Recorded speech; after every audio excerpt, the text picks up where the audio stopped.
Welcome into TalkFCB and welcome back here to the channel, guys. Video coming up for you today after yesterday's emphatic victory over Mallorca. I'm going to be answering some of your questions, and I've got to say, in today's video, really important questions we are going to be answering. And in today's video, we are going to be talking about Messi, Suarez and Griezmann, what that could mean for Barcelona as an attacking outfit, and what it could also do to our mentality in the biggest of games. And we are going to be addressing the very important question that's on the lips of all the Barcelona fans right now. Roberto or Nelson Semedo as Barca's starting right back? It's all coming up and a bit more too.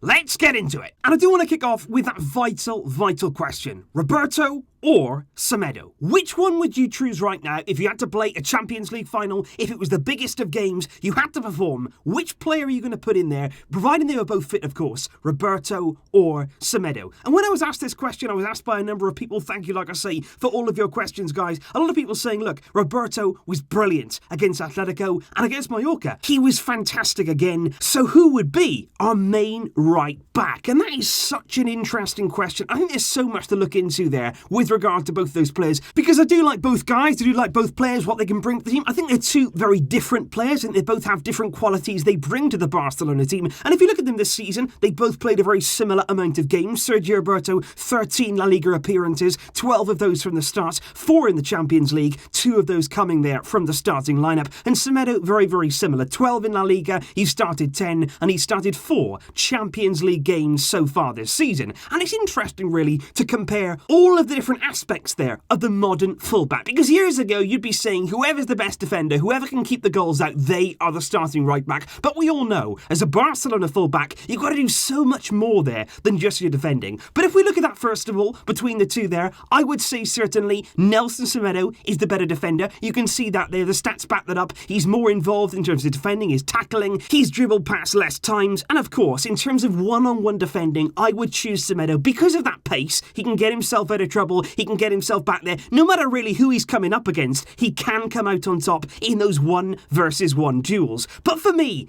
it's not all about that, because if Barcelona were a team who are going to sit back, defend, were happy there to soak up pressure, I would say, of course, Semedo's your man to go to. We want a guy there who's good at defending. And of course, we do as well expect defensive qualities from Sergi Roberto, but I want to see players going forward, getting involved in the final third, and actually there, contributing in goal-scoring opportunities. And when you look there at the stats going forward, Sergi Roberto does start to come out on top. They both got 2 assists this season, but you can quite clearly see there, Sergi Roberto with more touches. He's more involved there in that right-back area. He doesn't just stick to playing out wide. He doesn't just stick there to that right-hand side. He will come in field. He will interchange with Messi, with the centre midfielders. And you can also see there, he's created 2 big chances, and he has double the amount of key passes than Nelson Semedo. I think Roberto is much more comfortable going forward. He's much more comfortable running into space, because I think something with Sergi Roberto, what you've got to take into account is that work off the ball. It's not always what he does with it, but it's the runs that he's making, the way that he's actually running into that space and forcing opposition defenders to go with him. That's very important as well. And just finally here, let's look here at the difference in the positioning of the 2 players. And I think it's very interesting as well to look at Jordi Alba when you're assessing the 2 right backs. And I'm going to explain why here, because you look here at the overall position of the 2 players. I wanted to pick games that were quite similar. So we got here on the left-hand side, Barça against Mallorca, of course, yesterday's victory. And on the right-hand side, Semedo there playing in Barcelona's demolition at the Camp Nou against Valladolid. And you can see there, it's night and day. Roberto is so much more advanced. He's so much closer there to the forward line. He's closer to the midfield. Whereas Nelson Semedo is clearly there inside his own half. He's deeper. He's the more defensive fullback. And you can clearly see there, that is the way he sets up. But you do have to take into account Jordi Alba. Yesterday, of course, there was no Alba. There was Junior Firpo. He was the more defensive fullback. He was the one there on the left-hand side who was more cautious, and everything there was coming mostly down the right-hand side. But when Jordi Alba comes back in, we all know that he likes to get forward. You can see that there on the left-hand side. He's very advanced. He's the one there who's going to be making those runs. And it's interesting to see, can Roberto and Alba both thrive in the same team? Can they both there be the outlet? Because you know in these Barcelona teams, it's all about balance. It's all about the way that each player functions in the system. And it's interesting to see there, can Roberto thrive? Can we still play through him with Alba back in the team? Because right now, for me, Roberto Roberto would be my choice. I think he's been fantastic recently, and against Atletico Madrid as well, he had a really, really good game. I still don't feel as though recently he's been really tested in a 1v1 situation. Against Atletico Madrid, they played very narrow. They didn't really have out-and-out wingers on the field. It will be interesting to see him in those key battles. But going forward, he has been recently outstanding and vital in these good performances. And I would actually follow that up there with something very intriguing as well, which actually links there to that right-back position, because we're going to move on now to Ivan Rakitic. His performance last night, I thought he was very good. I thought he was improved once again. And naturally now, a lot of people are saying, should we still be looking there to force Rakitic out of the club? Should he stay? And should he be in the team a lot more frequently? What I would say is, he has to keep doing this. He has to keep there, working really, really hard, and be eager there to win back that place in midfield. He's seen so far this season, he's not going to be an automatic choice. And this is what I've always said. I've got no problem there with Rakitic. I've got no problem with Luis Suarez. All that I want to see, all we all want to see as Barca fans, is players going out there, giving it their all, really earning their spot in the team and not taking anything for granted. And you've got to say, Rakitic has been reintroduced recently against Atletico, again yesterday from the start, and certainly his performances have improved. Would I include him over Arthur Melo if both were fully fit? I would probably still say absolutely not. But in this team, Rakitic can be an important player. And you've also got to note here, this puts him in the shop window. Barcelona right now are in the perfect situation. Rakitic is out there, he's playing well, he's feeling good, but it also puts him out there to the wider footballing world, basically saying he can still do a job. He's still a very, very good player, and if we still want to sell him, come and get him. But what I would actually add to that is, I think Rakitic is very, very good with the specific players around him. I don't believe that Rakitic can perform in any sort of system, in any sort of midfield. I believe with Sergi Roberto, it's actually there, a very good partnership on the right-hand side. This here was the team yesterday. You all know about Lionel Messi. He doesn't really stick to this right-hand side. He likes to move in field. We all know about that. I think Rakitic does combine very well with Messi. You saw it yesterday for the goal, of course. Little pass there, forward pass into space. Messi can do the rest. But I think with Roberto, it works really, really well because he's nice in advance. He likes to move into that room. He likes to there get forward. We've spoken about that just now. And what that means is we need somebody there to just cover him behind. Use that work rate, use that energy that we know Rakitic has just there to give us some solidity in the back line. But it all changes for me if you use Semedo, because then, of course, you've got somebody who's a bit more defensive-minded. He won't be going forward as frequently. And then for me, this right-hand side, there's not much happening. If you play there Rakitic and Semedo together, there's not a lot of movement. There's not there a lot of creativity on this right-hand side. And that's when, for me, it all falls down. So I think Rakitic can be very good. He's very useful. He's a good member to have in the squad for sure. And he does certainly work well in certain situations. It's going to be very, very interesting to see what happens there with the right-back combination. And, of course, whether Arthur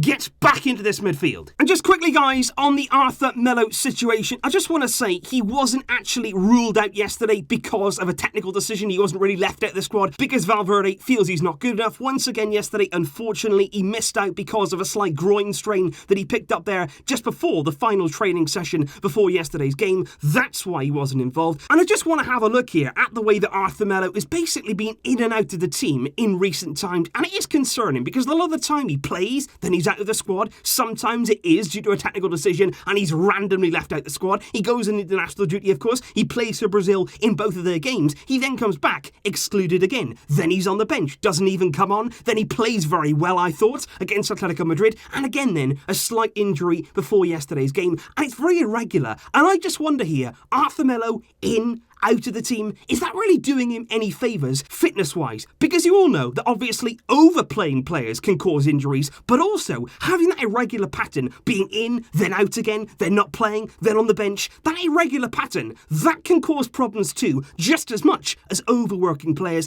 I think we need to see Arthur Melo as a regular in this team. Of course he needs to stay fit, he needs to make sure that he's on the top of his game, fitness-wise, but if he's fit for me, he's got to be in and around the team, because he does make our midfield complete. And just finally, guys, I have to leave you with a question of my own. I want to know your thoughts on this specific situation. I'm going to be looking into this a lot more in videos to come, but I want to know your thoughts on this. Because we all talk here about Messi, about Antoine Griezmann, about Luis Suarez as a trio, and also individually what they can give to the team. I think yesterday we saw once again a lot more combinations between the three of them, a lot more different kind of runs. Griezmann was a lot more central. Messi was interchanging. Suarez again looked pretty sharp. Of course, he missed a few chances chances, but he scored a wonderful goal as well. And I just wonder right now, could actually that trio change our mentality when you're looking there at the biggest games? For instance, what I mean by that is, you look at last season, we know where I'm going to go with this. Liverpool, away from home, we had there, going into that game, a 3-goal lead. All we technically needed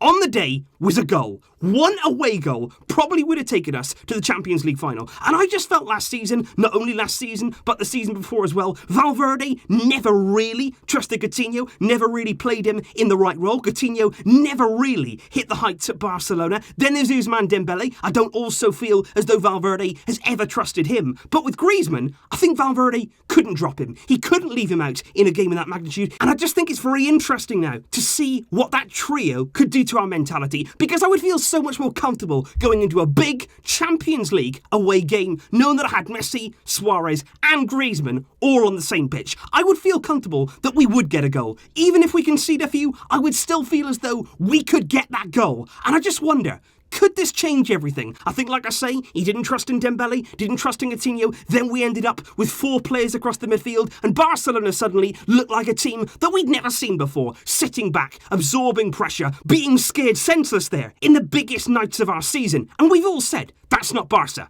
But with Griezmann, Suarez, Messi out there on the field, would you feel more comfortable? Would you feel more confident that Barca this season could get the job done if and when it comes down to it? Can they deliver?